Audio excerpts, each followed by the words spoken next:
Welcome to my channel ईके classes. आप सभी 10th स्टूडेंट्स का हमारी जो है क्लासेस पर बहुत वेलकम। और हमारी क्लासेस पर आप लोगों के लिए 10th के टोटल चैप्टर पे, पेपर फर्स्ट और पेपर सेकंड दोनों के जो है तो आप लोगों के चैप्टर यहाँ पर अवेलेबल है। आप लोगों को कहीं भी किसी भी जाने की जरूरत नहीं है। ठीक है, यहाँ पर आपको सब चीजें अवेलेबल हो जाएंगी। हम आज से जो है तो पहला चैप्टर स्टार्ट करेंगे जिसका नेम है ग्रेविटेशन। ठीक है, ये चैप्टर स्टार्ट करने से पहले आप लोगों को ये बताना चाहता हूं मैं कि अभी जो ग्रेविटेशन स्टार्ट है ये जब भी खत्म होगा तो आप लोग कमेंट कर सकते हैं कि सर इसके बाद कौन सा चैप्टर स्टार्ट करना चाहिए, तो आपके अकॉर्डिंग मैं चैप्टर स्टार्ट कर सकता हूं क्योंकि अभी मेरा पहला पहला है। ठीक है, तो इसके लिए आई होप कि आप लोग कॉन्सेंट्रेट करोगे और वीडियो पसंद है तो सब्सक्राइब भी करोगे और अपने दोस्तों में शेयर भी करोगे। ठीक है, देखते हैं हम ग्रेविटेशन जो कि बहुत ही वैल्यूएबल चैप्टर है। ये यहां से लेकर तो आपको 11th में भी है और 10th 12th में भी है डेफिनेटली। तो सिर्फ आप इसको 10th के लेवल के हिसाब से मत पढ़िए, मैं आपको बोल रहा हूं कॉन्फिडेंटली कि ये आप लोगों को जो है तो आफ्टर 10th भी काम आएगा। तो इसके लिए आपको कंसंट्रेट करना है। आज हम जो देखने वाले हैं चैप्टर नंबर 1 ग्रेविटेशंस। देखिए, मैं आपको एकदम इन शॉर्ट बहुत अच्छी सी इसकी डेफिनेशंस बताऊंगा, आपको समझना है। 1 मार्क्स के लिए एग्जाम में आता है what is gravitation, what is gravitation. तो एट दैट टाइम आपको इस तरह से इसकी डेफिनेशंस बताना होगी कि ग्रेविटेशंस क्या होता है। देखिए, it is defined as force, it is defined as the force which attract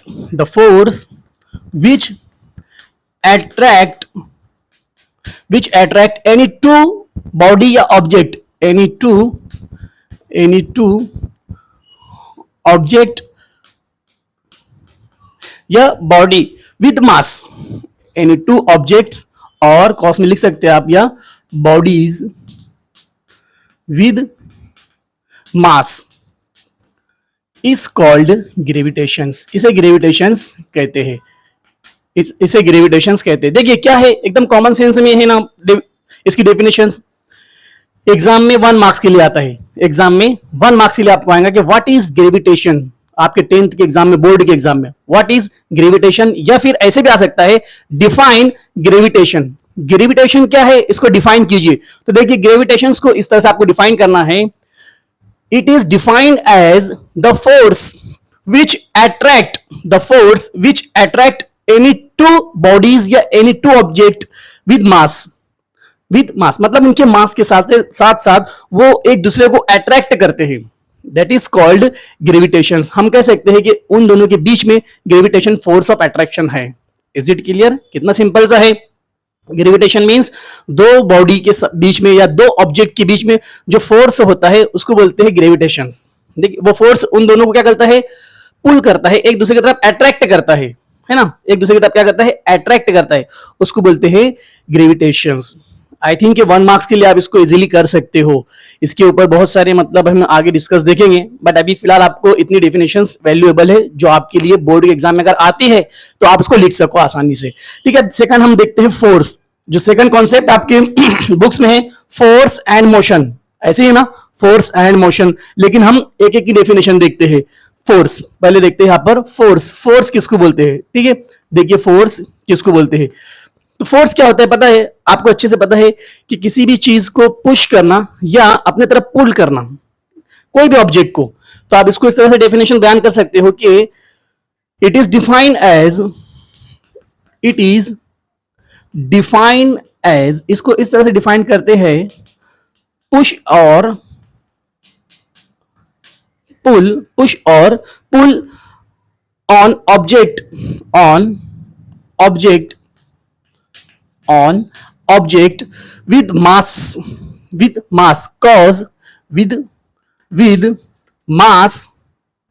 with mass cause। तो ये क्या कॉजेस होता है पता है, causes it to change।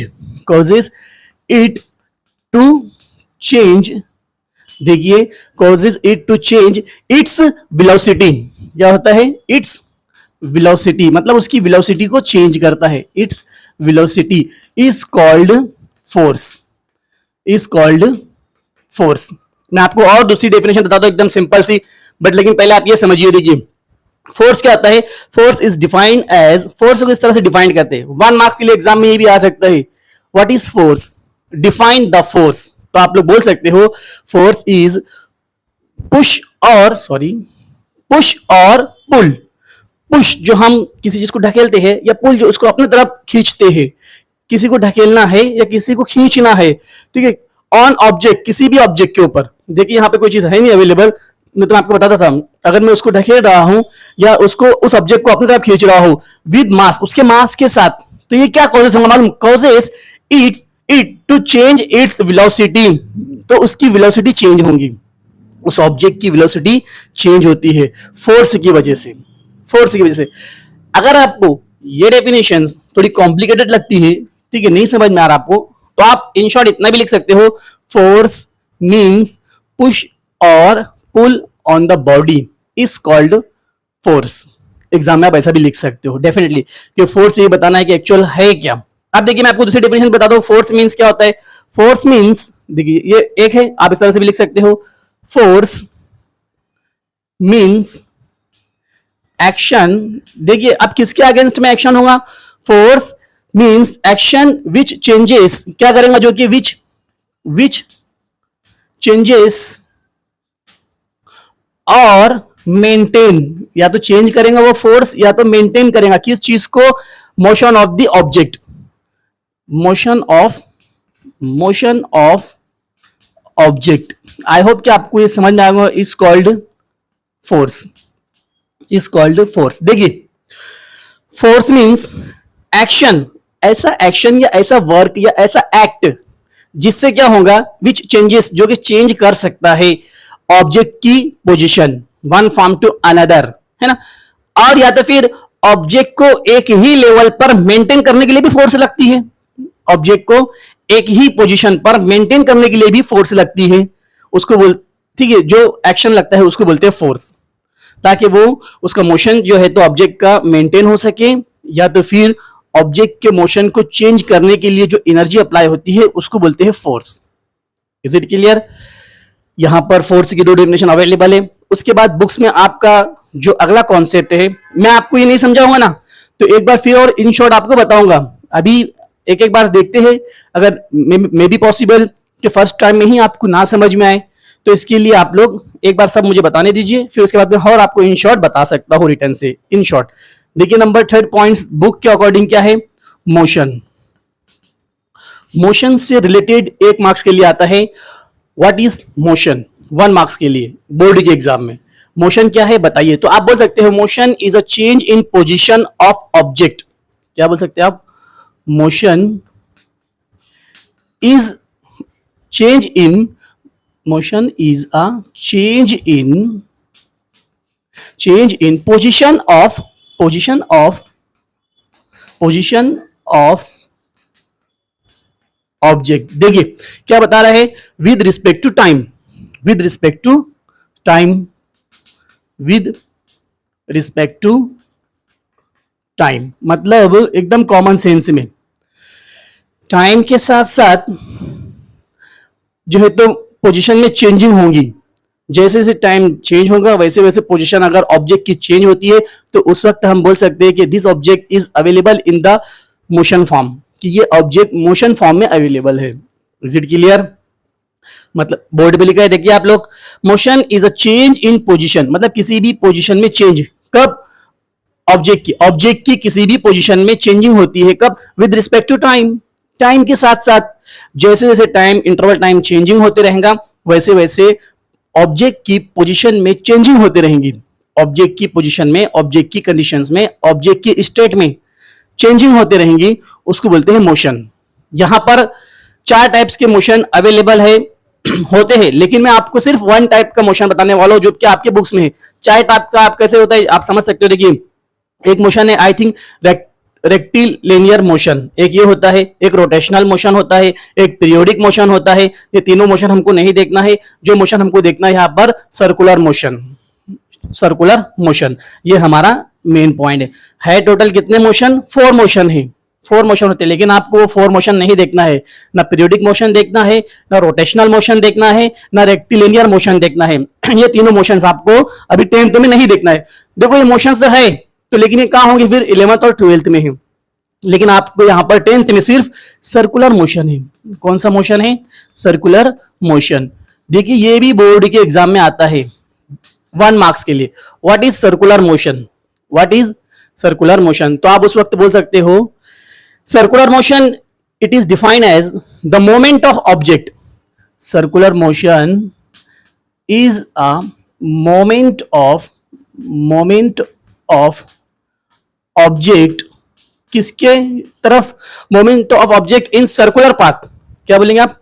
Moment of object इन कौन से पाथ में? Circular path is called circular motion. Is it clear? Circular motion किसको बोलते हैं?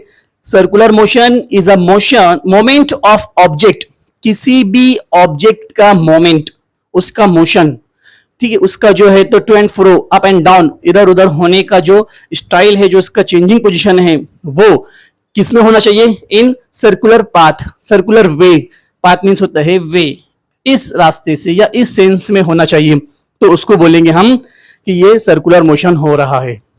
Is it clear? मोशन यहां पर लिखा हुआ है और ये सर्कुलर मोशन। आई होप कि आपको दोनों समझ में आ चुका होगा। नेक्स्ट स्टेप आपकी बुक्स में लिखा हुआ है सेंट्रीपेटल फोर्स। क्या लिखा हुआ है? Number 5, centripetal force. आप लोगों ने बहुत बार देखा होगा सेंट्रीपेटल फोर्स। वो ऐसे इस तरह से कोई भी एक डायग्राम आपको बताई जाती है और सर्कल ऐसे घूम रहा है, एक ऑब्जेक्ट सर्कल के आसपास में अराउंड में घूम रहा है और एक सेंटर उस पर इंडिकेट किया जा रहा है। ऐसा आप लोगों को बताया गया होगा कई बार। तो देखिए उसी चीज को मैं यहां पर एक्सप्लेन करता हूं। क्या है? The force causes uniform circular motion. देखिए क्या है? The force causes uniform circular motion. किसको कॉजेस करता है? Of body, uniform circular motion of body. क्या कर रहे हैं? देखो आप लोग, the force causes uniform circular motion of body and it's directed toward the end it's directed towards the center of the circle, toward the center of the circle is called, toward the center of the circle is called centripetal force। देखिए क्या बता रहा है यहां पर कि कोई भी बॉडी यूनिफॉर्म सर्कुलर मोशन में, यूनिफॉर्म मींस सेम फॉर्म में सर्कुलेट हो रही है वो मोशन में, मतलब उसका जो मोशन होने की जो फॉर्म है वो सेम होगा, वो कभी इधर कभी उधर कभी उधर ऐसे नहीं, एक ही यूनिफॉर्म मोशन में वो सर्कुलेट हो रही होंगी बॉडी, है ना। और वो किसके अराउंड में? Towards, directed toward the centre of the circle, मतलब एक सर्कल के सेंटर के ही आसपास में वो क्या होंगे? अराउंड में ही वो सर्कुलेट होगा यूनिफॉर्म मोशन में। तो उस टाइप्स के फोर्स को हम बोलेंगे सेंट्रीपेटल फोर्स। कौन सी फोर्स बोलेंगे? Centripetal force. आई होप के अब आपको टोटल फोर्स समझ में आ चुका होगा इजीली और अच्छे से।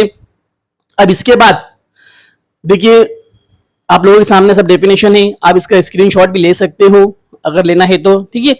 अब मैं इसको क्लीन करता हूं। क्लीन करने के बाद केपलर्स लॉ बताकर हम यहां पर स्टॉप कर देंगे। आई थिंक आपको इतना समझ में आना ही चाहिए।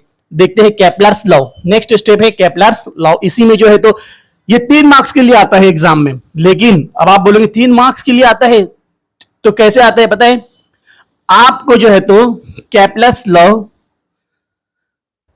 ऐसे आ सकता है। What is Kepler's law? What is Kepler's law? Kepler's law क्या है ये बताइए, और explain different types of law of Kepler's. Kepler's की जो लॉज है उन लॉज को आपको एक्सप्लेन करना है, जो 3 लॉज है विद डायग्राम के साथ में। देखिए आपकी बुक्स में इस तरह से कोई डायग्राम दी हुई है, लेकिन बच्चे जो है तो उसको देखकर नहीं समझ पाते और इसमें सही क्लियर कट दिया हुआ भी नहीं है। मैं आपको केपलर्स लॉ स्टार्ट करने से पहले जो आपकी बुक्स में जो चीज नहीं है वो चीज मैं आपको पहले बता देता हूं, फिर उसके बाद एक्सप्लेन करता हूं। पहले ये बता देता हूं कि केपलर्स लॉ बोलते किसको है। केपलर्स एक साइंटिस्ट है, इन्होंने 3 लॉज बताए थे जो ये डिस्क्राइब करते थे कि प्लेनेटरी मोशन कैसे होता है। प्लेनेटरी मोशन जो यूनिवर्स में जो प्लेनेट मोशन करते हैं, जो प्लेनेट है ना जो मोशन करते हैं, तो इनको एक्सप्लेन करने के लिए, इनको डिस्क्राइब करने के लिए केपलर ने 3 लॉज बताया था, उसी को बोलते हैं Kepler's law. Is it clear? अगर आप डेफिनेशन फॉर्म में चाहते हो तो ठीक है, मैं यहां लिख देता हूं। डेफिनेशन फॉर्म चाहते होंगे आप लोग कि केपलर्स इंट्रोड्यूस या फिर केपलर ने जो है स्टेटेड किए थे 3 लॉज। कितने लॉज? 3 लॉज विच डिस्क्राइब, जो कि क्या डिस्क्राइब करते हैं, जो डिस्क्राइब करते हैं प्लेनेटरी मोशन। क्या डिस्क्राइब करते हैं? Planetary motion is called as Kepler's law. उसे ही केपलर्स का लॉ कहते हैं। उसके जो तीनों लॉज है वो अलग है ना, 1 2 3 वो अलग है, लेकिन केपलर्स लॉ किसको बोलेंगे? इसको बोलते हैं व्हाट इज केपलर्स लॉ। कि Kepler stated 3 laws which describe planetary motion. ठीक है, प्लेनेटरी मोशन को डिस्क्राइब करते हैं, क्लियर करते हैं, उस इन तीनों लॉज को कहते हैं केपलर्स लॉ। तो यहां पर before the starting Kepler's 3 laws, I want to introduce complicated points in front to you is that, देखिए वो ये है कि ये सर्कल है। ये क्या है? सर्कल है। सर्कल का ये एक सेंटर है, और ये क्या होता है? ये क्या होता है? इक्लिप्स। ये क्या होता है? इक्लिप्स। इस तरह से इक्लिप्स फॉर्म होता है।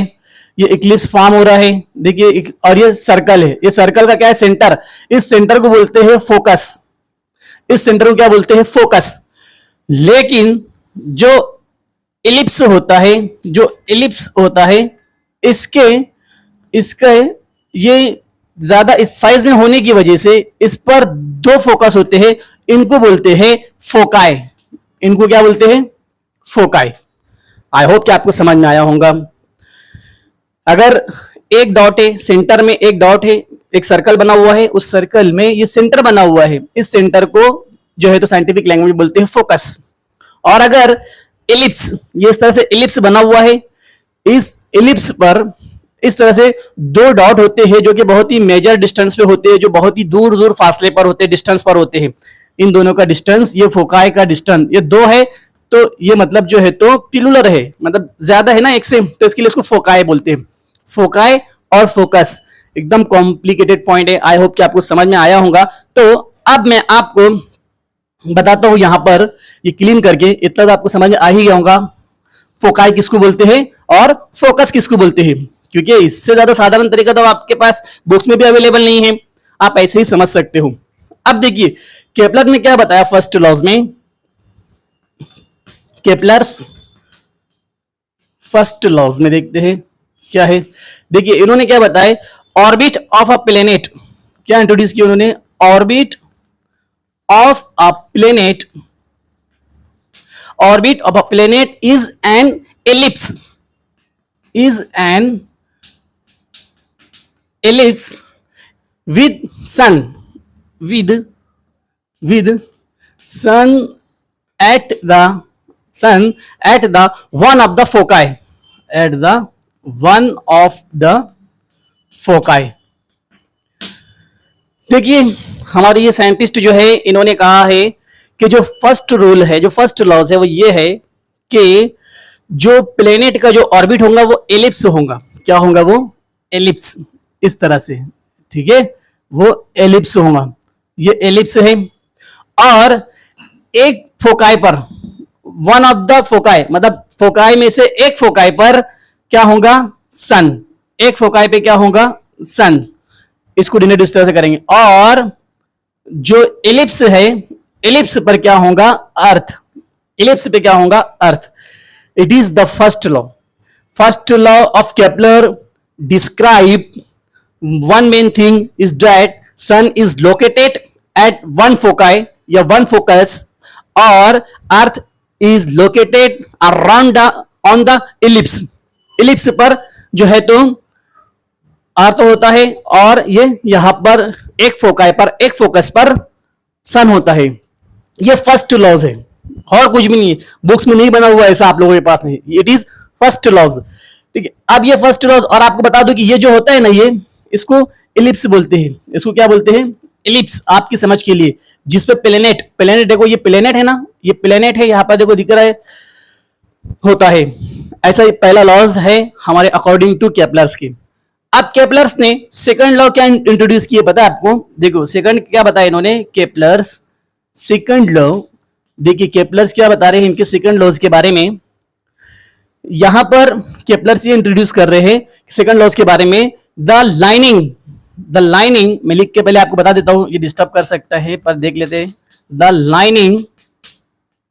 लाइनिंग जो क्या कर रही है, joining the planet, the lining joining the planet, joining the planet and sun sweep, इस तरह से होना। ठीक है। Equal area, equal